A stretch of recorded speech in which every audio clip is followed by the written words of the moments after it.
Pääskypellon palvelukoti sijaitsee Porvoossa ja se on avattu tammikuussa 2019. Vanhanaikainen nappihälytysjärjestelmä ei palvele meidän tulevaisuuden asiakkaat. Sehän on nykypäivää, koko ajan tulee jotain uutta, niin ihan kiva, että meillä on tämmöinen ohjelma, joka on tosi moderni. Meillä on hälytysjärjestelmä nimeltään Anna Perenna. Vaikka siellä on kamera huoneessa, niin se ei ole kameravalvonta, vaan se on valvonta, joka perustuu liiketunnistimella. Tietokoneesta näkyy huoneet ja siihen huoneeseen voi tulla ne symbolit, mistä sä näet sitten, että mitä siellä huoneessa tapahtuu. Kun asukas nousee sängystä, jos hänellä on suuri riski kaatua, niin heti kun hän nousee sängystä, se hälyttää hoitajalle.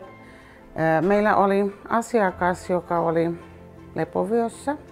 Ja omaisten kanssa keskustelin, että jos laitetaan tämmöinen turvallinen valvonta päälle, niin meillä on nyt ollut reilu puoli vuotta pois asiakas liikkuu ja se on tuottanut hänelle semmoista todella mielekästä elämää täällä. Omaiset kävi tässä muutama viikko vielä kiittämässä minua ja sanoi, että hyvin tehty työ. Mä sanoin, että kiitos. Että Anna Perennan avulla me ollaan pystytty tarjoamaan parempaa elämänlaatua.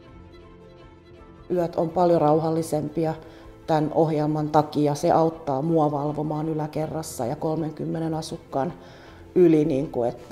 Ennen tätä järjestelmää niin mehän käytiin ainakin kerran tunnissa katsomassa kaikkiin huoneisiin. Että ei tarvitse herättää nyt kerran tunnissa öisin näitä asukkaita.